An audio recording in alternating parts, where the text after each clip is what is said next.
Let's make some green tomato salsa.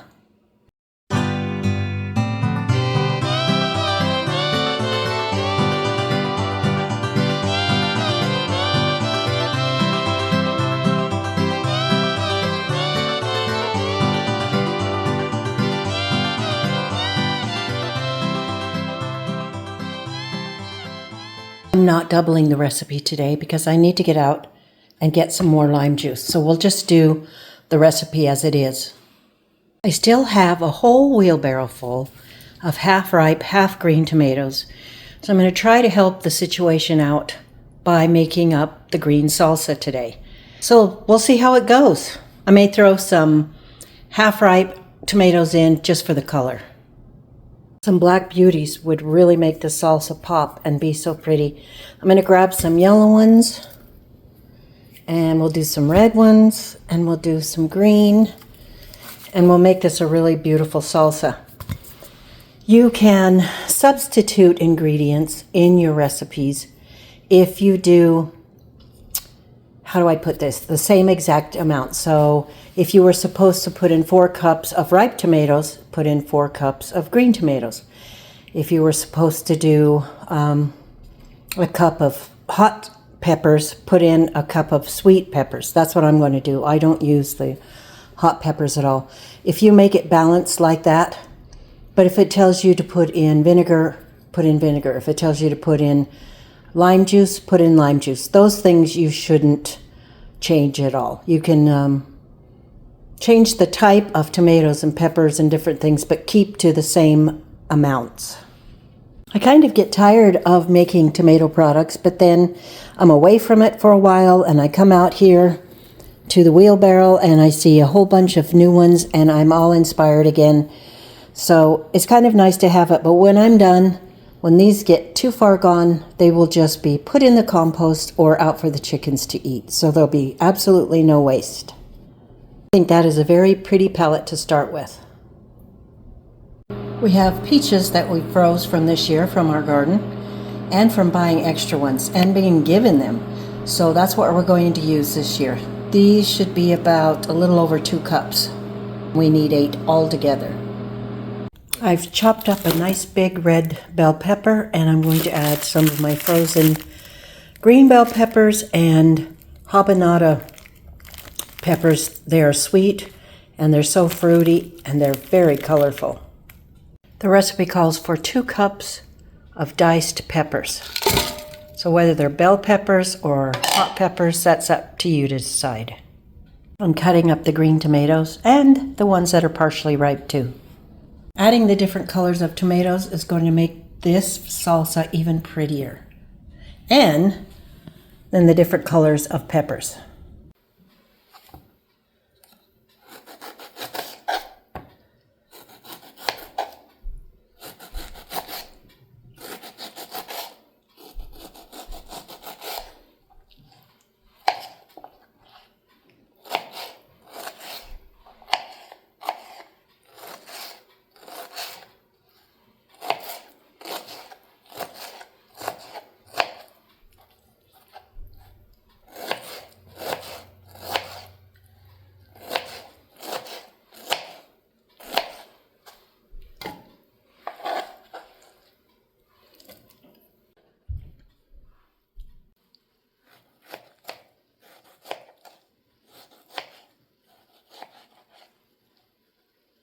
So I chopped up my rainbow of tomatoes, and you add 4 cups to the 2 cups of peppers. And then we're going to need 8 cups of peaches. And like I said before, we froze a bunch of peaches. I'm going to put them through the blender. We're going to be able to have our chunky part here, but I'm going to put the peaches through the blender. I just think is a lot less to fight with and chop up. Yeah, it's going to be easier. 8 cups of peaches, and I made a puree out of this.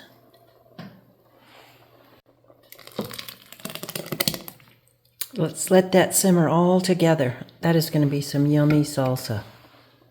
3/4 cup of lime juice. 3/4 cup white vinegar.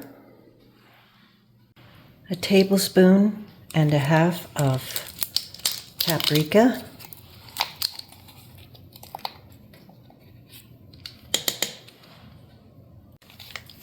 a teaspoon and a half of salt,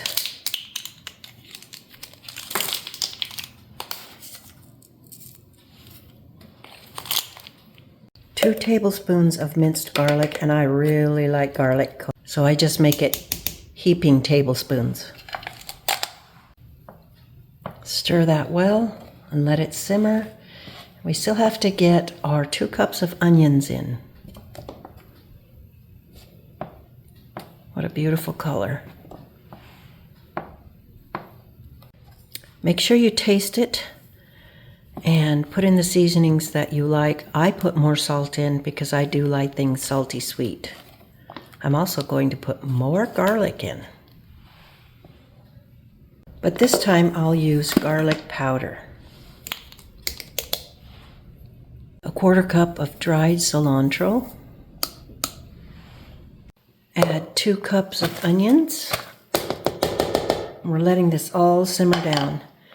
And the last thing we add are 2 tablespoons of cornstarch that I mixed in with some of the peach juice to thicken this salsa up just a little bit because it's pretty runny without it. So I'm going to let this all cook down. And I've got my jars in the oven sterilizing. They've already been through the dishwasher. So let's just let this cook and simmer, and it smells wonderful. And I get some chips out, and then I taste it, just to make sure the taste is good. Let's add that 2 tablespoons of cornstarch mixed with the peach juice. Make sure that it boils so I can get that cornstarch all cooked up. It's thickening already. I used my Ninja to chop up the onions, and oh my gosh, was it so much easier. I usually do that by hand, or I get out that mandolin type chopper. But I thought, let's just use the Ninja. It just came out of the dishwasher. And see if it works, and it worked beautifully. Okay, so we'll just keep stirring this and let it simmer. And I'll get the water bath canner ready. This is really a wonderful salsa.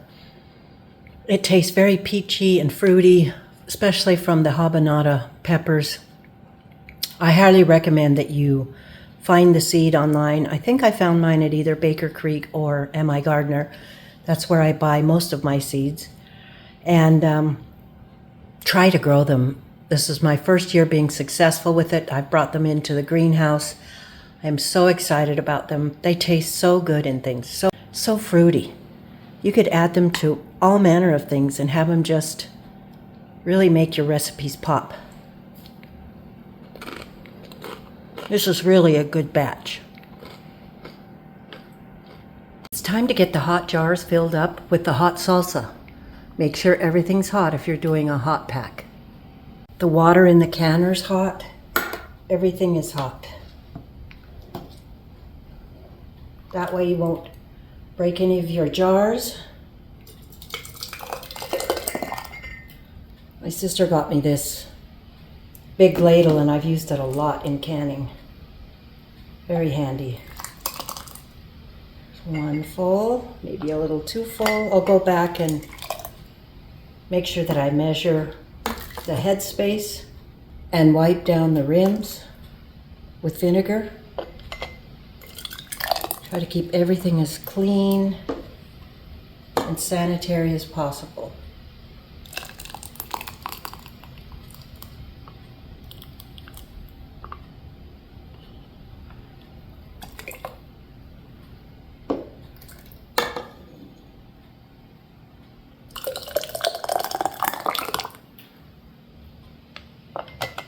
Canning is such a wonderful homey art, a wonderful thing to practice, wonderful for the economy, for your senses for your wallet.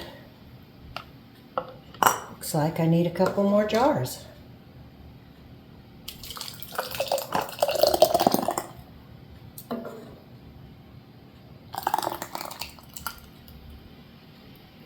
If it doesn't fill it all up, then we'll just have to eat the one that doesn't get filled.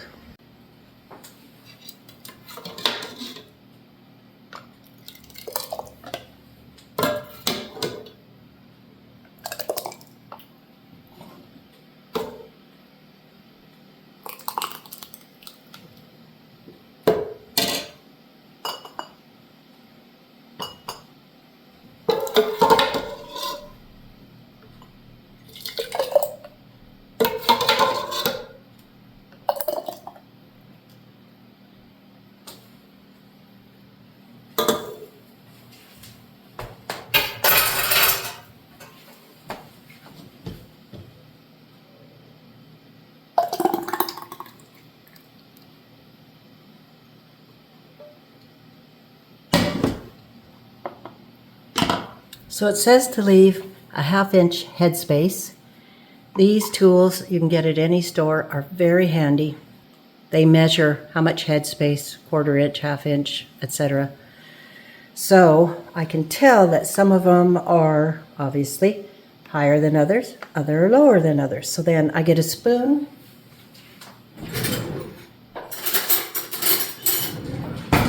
And I go back through and I measure. This is obviously, there's a 1/2 inch measurer. You go like this, and if it touches it down there, then you know that it's too high. So put it in the one that's lower, less filled.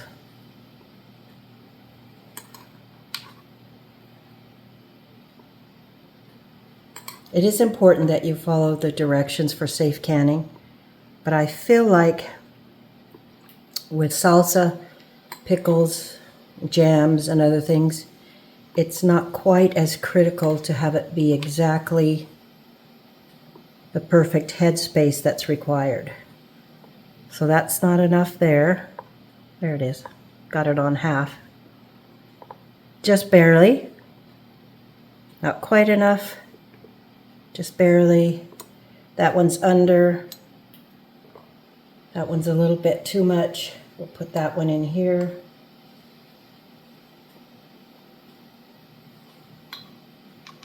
My mom always used to fill it up just to the ring. You see the ring here? So they have changed some canning procedures. But I think if you're very cautious, and especially if it has, like I say, vinegar in it, it's a little bit safer to fudge and not have the exact amount. So I think that's the best we're going to get. Some of these are lower than others. Take a little bit out of this one.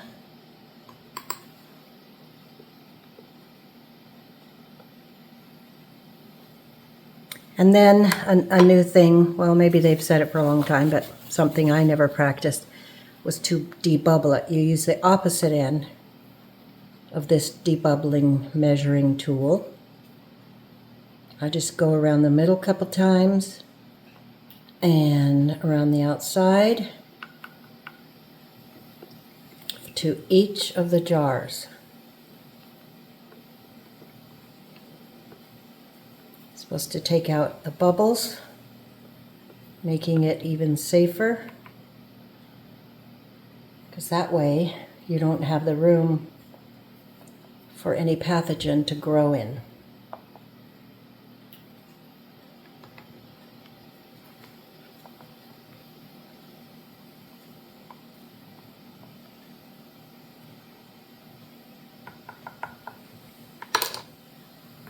That's finished. Then you get some vinegar, white vinegar, in a little bowl with some paper towel. I use paper towel because it's easy to use and throw away. And then you go around the rim. While you're going around the rim, you want to check and make sure there are no chips or cracks, because you will not get a seal if there's chips or cracks. So while you're going around here, you're not only cleaning off the rim so that it'll be a clean seal and you won't have pathogens there, but you're checking to see whether there's a crack or a chip. And then you put on a lid. Sometimes I heat them up, sometimes I don't. I guess that's a new thing where you don't have to heat up the lids and rings. Pop on a lid. Pop on a ring. It's finger tight. Get your canning tongs so you don't get burned on the jar. Pick it up and put it in the canner. So you just repeat that process until you have all your jars in the canner. This canner will hold 7 quarts or 9 pints. So let's get going. Get the rest of them cleaned off and put in. Okay, so I have the water bath canner filled. It's been heating for the last half an hour or so. I will lift the jars down into the water and let it heat more, put the lid on, wait till it comes to a boil, and it says in the recipe to process 10 minutes, but because of my altitude I add 5 minutes, so it'll be 15 minutes where it's actually boiling, and as you can see down in there, it's pretty much boiling now.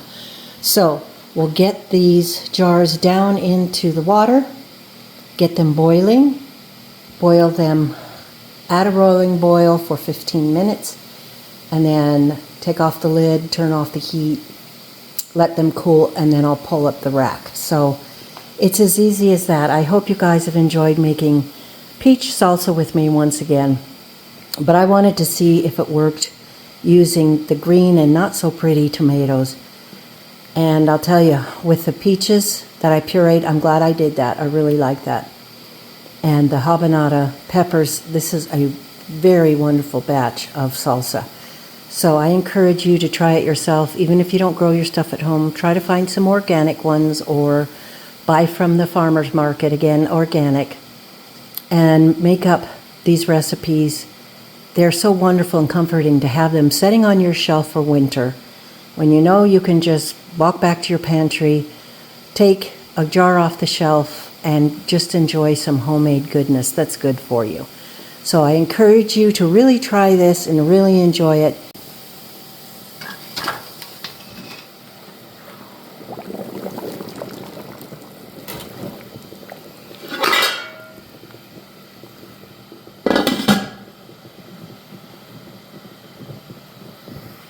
It's boiling now, and so now we start the timer for 15 minutes.